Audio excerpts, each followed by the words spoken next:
No. So Daniel, Sega recently invited me to their summer showcase out in LA, and I got to play a bunch of their upcoming games. Alien Isolation 2, the Switch 2 ports of both Metaphor and Shinobi, Crazy Taxi, a whole bunch of games. But I'm not here to talk about a whole bunch of games. Instead, I want to talk about the game that I, and seemingly most of the people at the event, kind of wanted to try first, and that is Persona 4 Revival. I obviously, if you've been watching the channel, got into Persona at the end of last year. I played 3 Reload, I played 5 Royal, but I didn't and haven't played any of the iterations of Persona 4. I knew that Revival was coming, and I made the conscious decision to just hold off on playing any version of 4 until Revival comes out in February of 2027, because, well, you and John have played it, and I felt like it might be nice to have someone who has never played it covering the game. So that's the start of this. We are now kind of officially in the middle of coverage of the game, because I got to play about an hour of Persona 4 Revival at the summer showcase, and I have a ton of thoughts about it. But to kind of lay the groundwork of what Sega let me do within the world of Persona 4 Revival, the demo was split up into 3 channels, TVs being a pervasive theme throughout the game, as I'm told. Channel 1 was a more story-focused experience. This was basically what I assumed the beginning of the game. It's just, the main character and Yosuke and kind of the beginning moments in which you awaken your first persona. Even only having played 3 and 5 and a bit of 1 and 2, I know that this is basically the formula at this point. You have a supernatural experience, you awaken to your powers, your friends start to do the same thing. So that was more focused on just the opening moments of the game, though it didn't seem like it went from, opening credits right to this. It felt like they jumped you forward quite a bit in time, because obviously, these 2 characters already knew each other, and you were kind of already in the world behind the TV, or whatever they're calling it in this game. I truly don't know yet.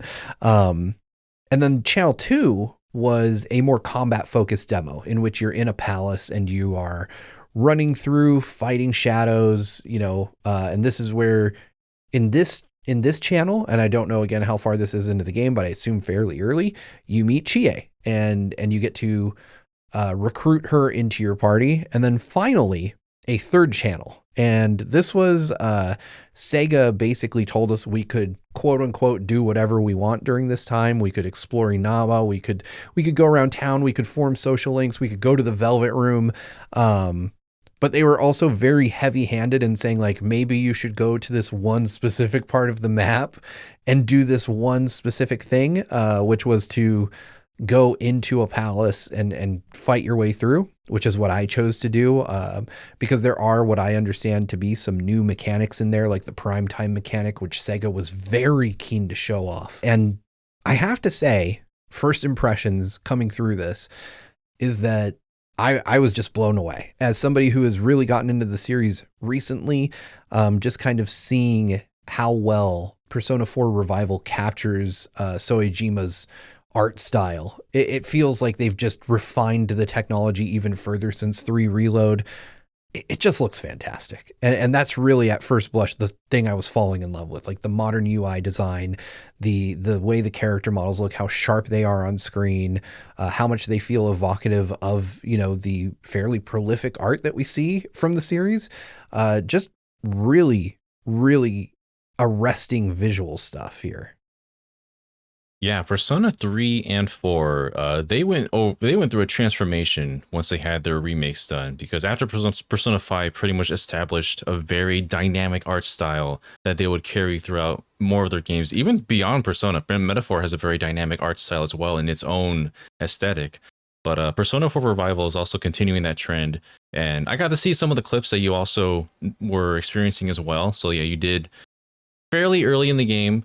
Much like Persona 3 Reload, there's like a lot of story establishing your character arriving, and you get to know some people, and then you're in a situation in which you awaken to your persona. And so you got to see the moment in which Yu awakens to Izanagi, and helping out Yosuke in his situation in that street alleyway when they're trying to find when they start to hear like Konishi's voice and everything, awakening leading up to awakening Yosuke's persona.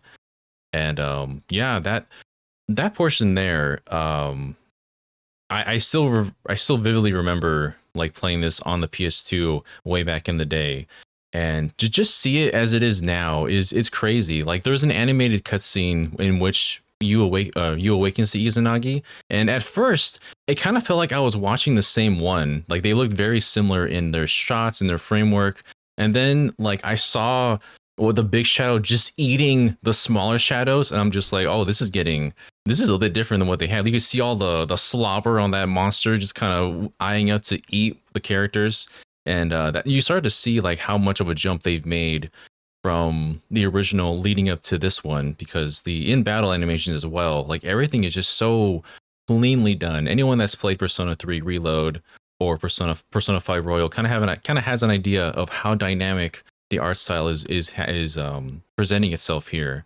And I was wondering, something I wanted to ask was, at this point, since they're so fresh in your mind, do you prefer Persona 5 Royal or Persona 3 Reload? I prefer Persona 3 Reload, actually. That was a heavy question weighing on my mind at the end of last year when I had finally wrapped up Royal. But 3 Reload, I think the story was a bit more poignant. And I, not to say anything of the fact that I just prefer the color blue over red, but I also just really liked the character themes in 3 Reload a bit more. I liked the relationships between the characters. And I felt like the story just kind of stood up way better in 3 than 5's does. Not to say there's 5's is bad. I just think 3's is that much better. Okay. Yeah, I was wondering because you may like Persona 4 Revival even more, because it does, being made so closely to 3, they do have a very similar kind of base format of how they handle and how they approach the pacing of the story. 5 goes in a bit of a different direction in some ways, especially with how it opens. Like that game opens up in the middle of, the entire plot where you see the most exciting things happening in the casino. 3 and 4 start off just right at the beginning, though you kind of experiences the story from the beginning calendar day, and you just go along with daily life as you would normally. And yeah, I think there's a lot of strong points to that. I think you've probably caught some of the story beats in which, like, once the fog lifts from the TV world, you need to rescue whoever's trapped in there by this day. And so that's kind of your time limit. That's kind of your full moon time limit, is you want to be able to complete that, because now you're looking at the weather instead of the phases of the moon. And yeah, there's so much to the game that I could say, and also the characters. I believe these characters are very tightly knit, because pretty much what you've seen with Yosuke and with Chie, like the way they present the shadows, they're so very much meant to represent like the worst part of yourselves, and all your party members kind of experience that. So after that, you're just like, well, there's really nothing to hide with your friends and everybody, and so they become a lot more tightly knit as you see time goes on.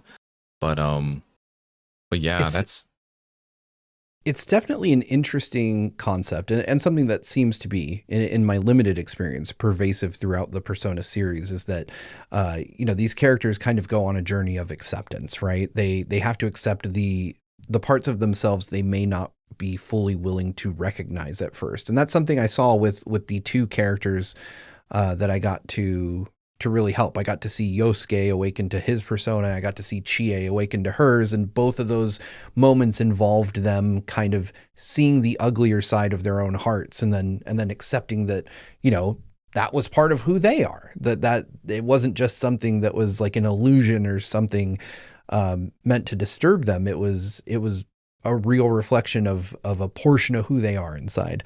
And I thought that's a really cool theme to explore. Because I imagine there will be some really cool character growth moments. Unfortunately, of course, I didn't get to see a ton of that in a 1 hour slice of the game. Those 2 moments that I mentioned, I saw them, but they were like literally in like 10-minute segments where Sega would come by and then reset the console and give me something else to play. It's worth noting that I played an in development build.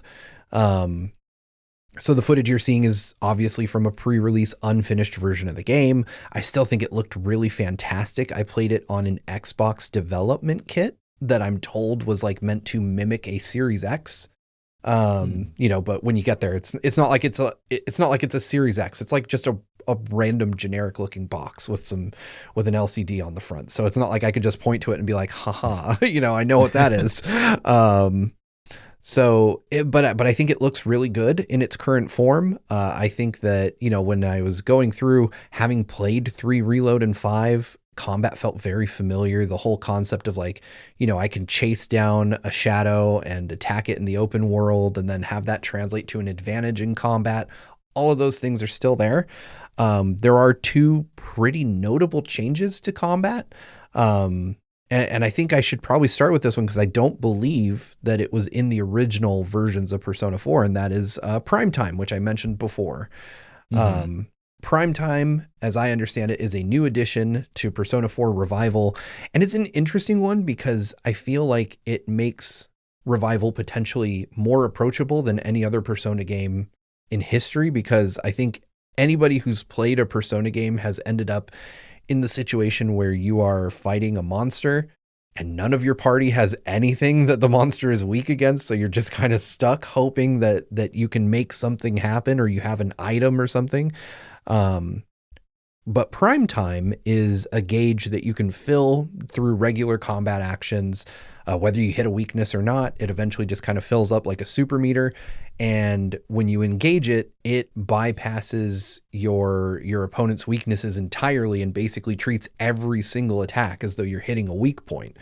You get 3 of these, so you can bypass 3 times during Prime Time. And if you want to, you can continue to hit an opponent's weakness if you know it during Prime Time and keep Prime Time going even longer. So, and during Prime Time, your skills cost 0. So, if an enemy is weak to thunder in Prime Time, you can continue to hit them with it over and over again.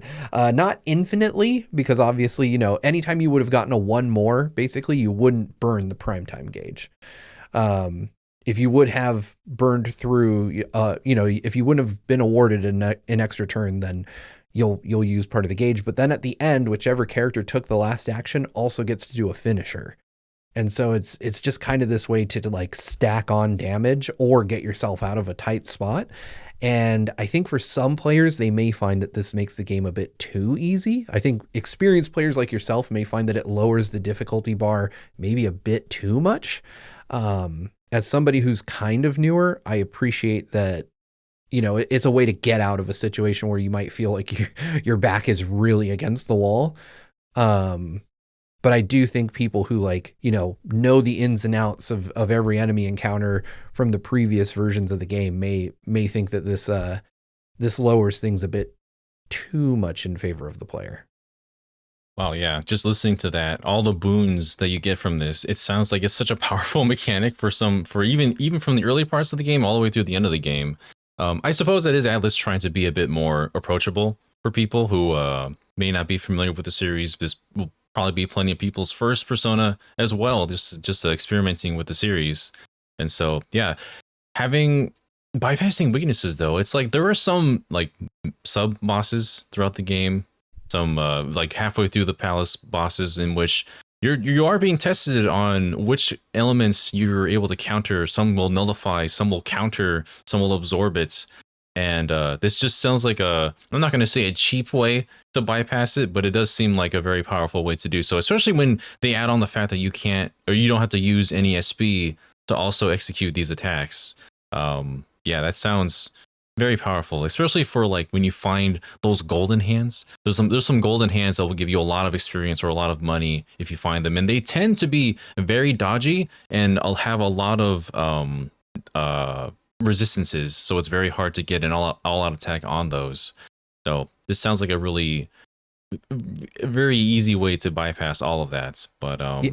Now, one thing I will say, to be clear, you cannot do an all-out attack during Prime Time. So if you're using Prime Time, even if you've knocked all the enemies down, you don't get the all-out attack on top of that.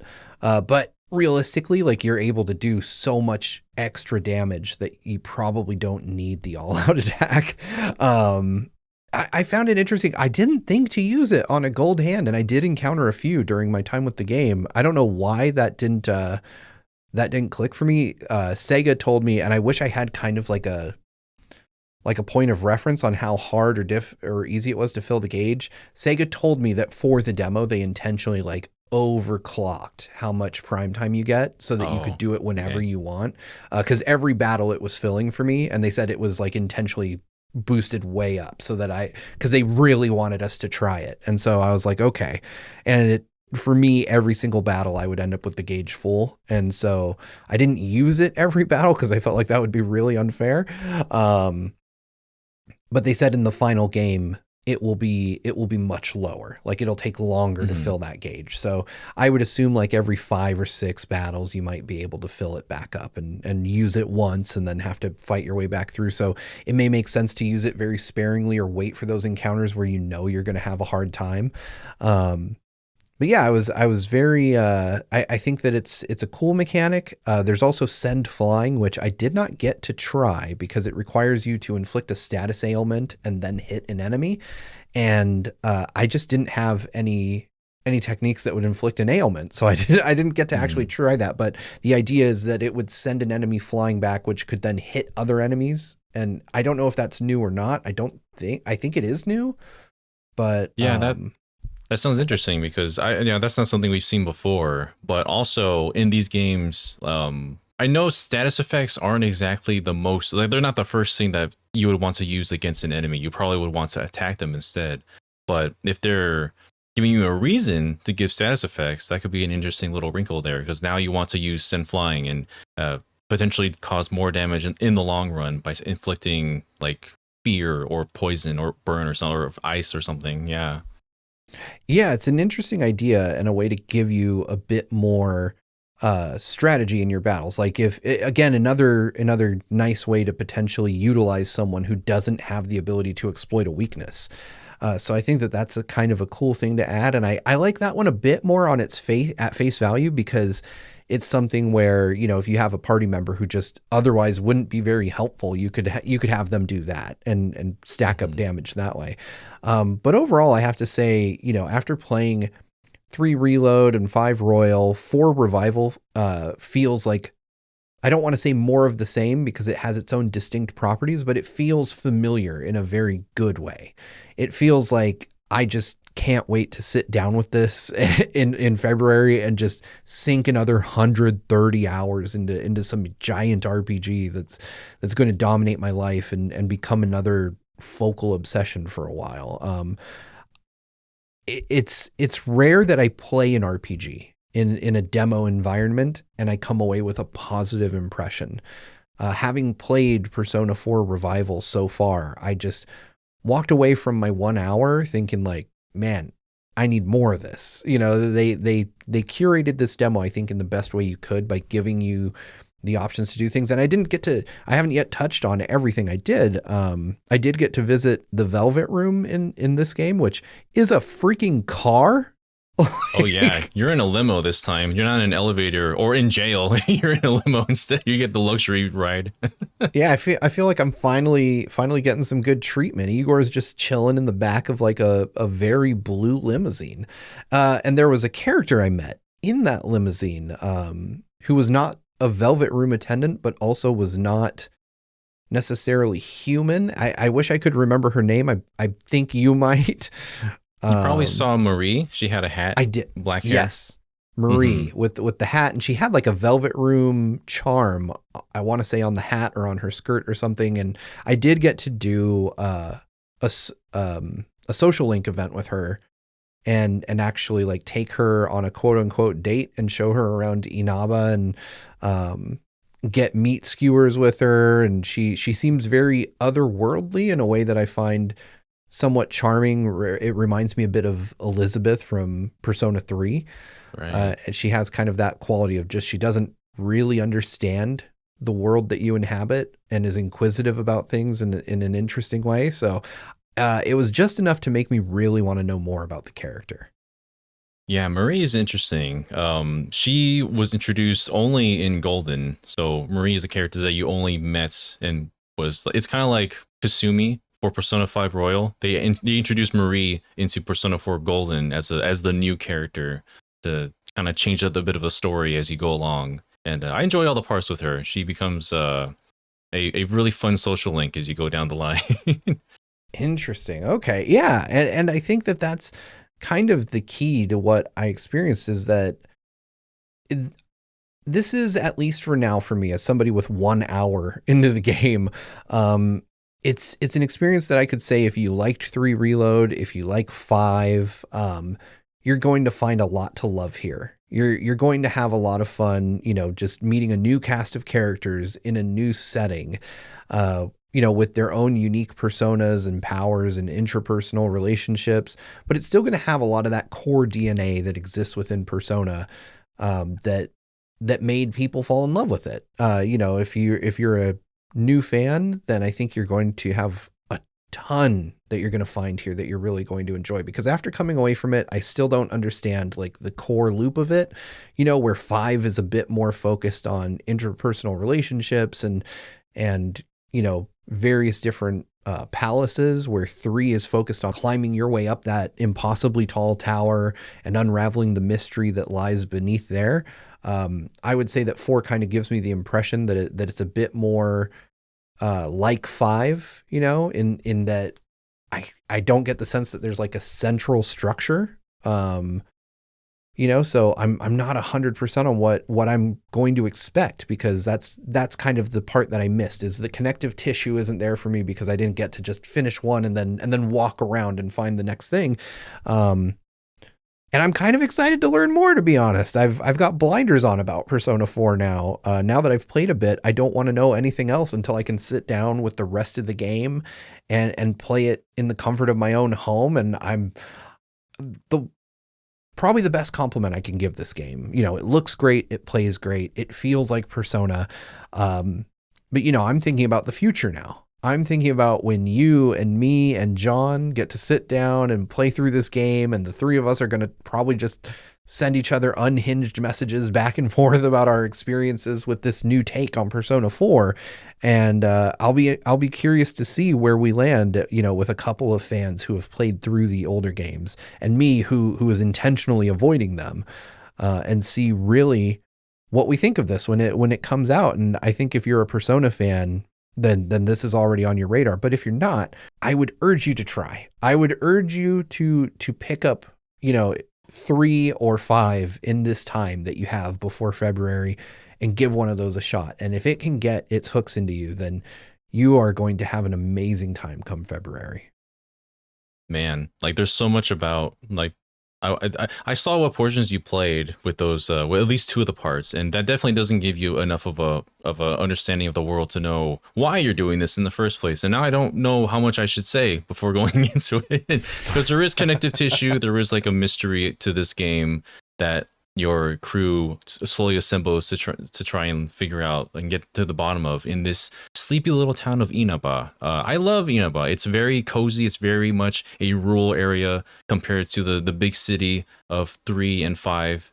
And so I think it's a very comfortable, cozy little game. And the characters that you meet, like I really enjoy this cast as well. Once they really start to come together, once they start to banter off of each other.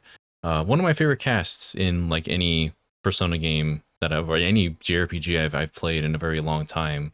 And I'm sad you couldn't get more out of them. Like one of the ones I noticed, if I could mention him for just a bit, was Teddy.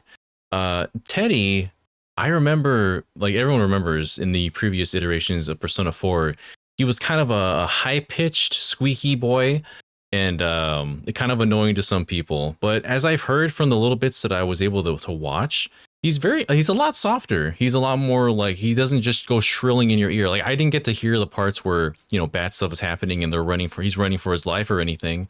But for the most part, he seemed like a lot more chill and softer than what we used to see in previous iterations. What was your impression of Teddy thus far as the mascot character of this game? Yeah, so I didn't think I was going to like Teddy because I'm not the world's biggest fan of his design. You know, I don't think That's that fair. he's a particularly like cute looking character. I liked Morgana in 5 a lot.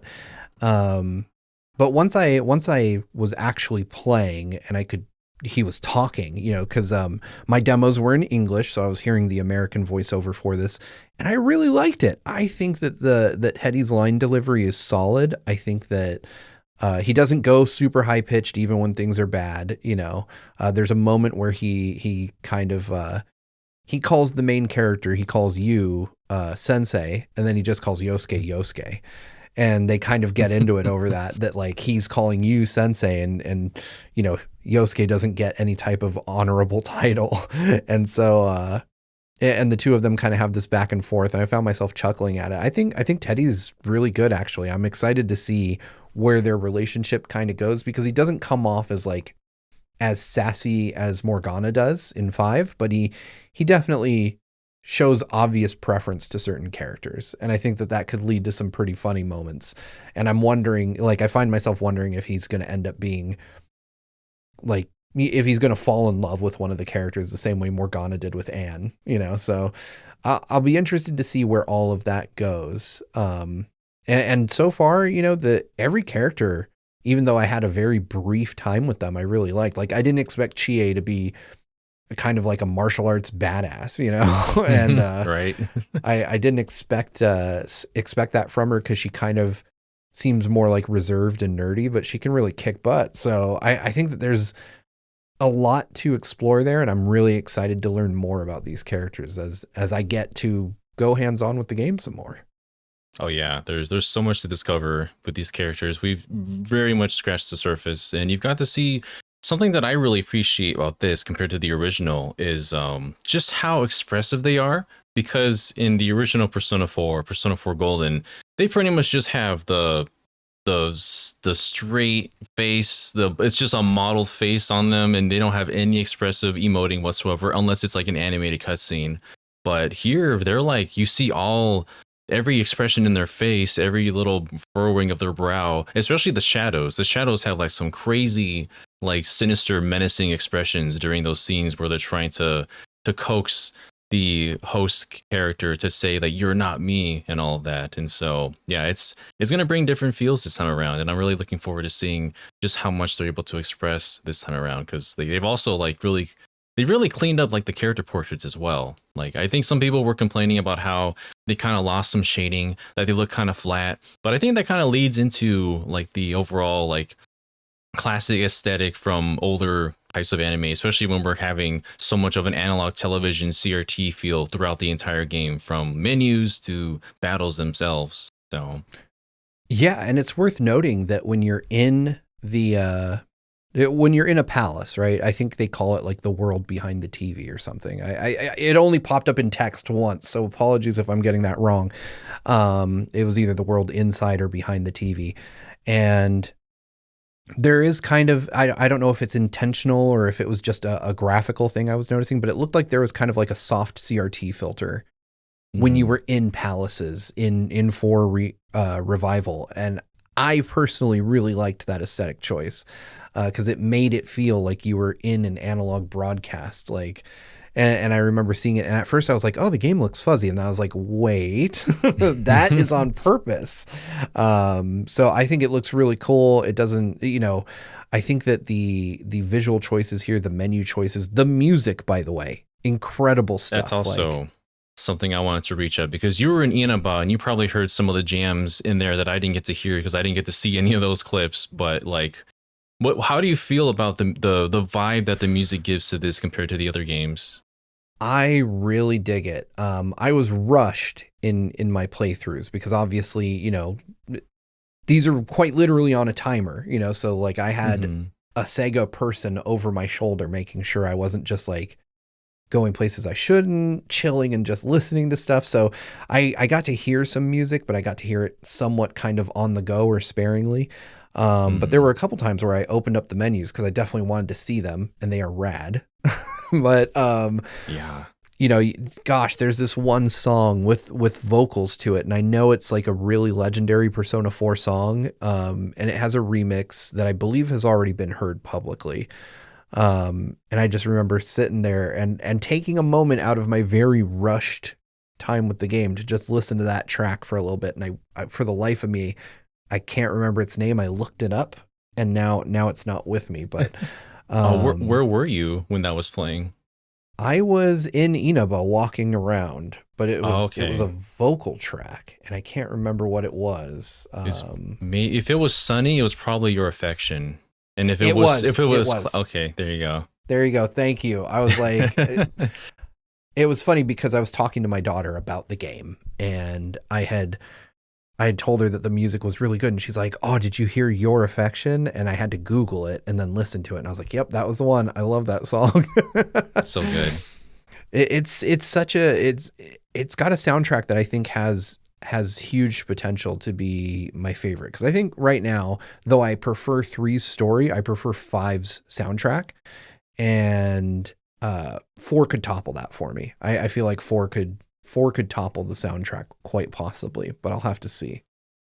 Oh yeah, that one definitely leans into like a sort of old timey. I don't want to say sitcom. Sometimes it feels kind of sitcom-y, which would kind of make sense given the aesthetic, but Right. it does lean towards like a more um the rural setting of like an old timey kind of show, and it just has such a unique vibe to it because it just feels so separate from 3 and 5. Like it's the colors are bright, everything's kind of happy. A lot of the music is very upbeat, like to the battle music as well. It's very much more like in its own tempo that's a lot more uplifting than the kind of darker tones you hear with 3 Reload, for example. So I'm excited for you to hear the rest of this soundtrack because there's a lot of great songs in that game.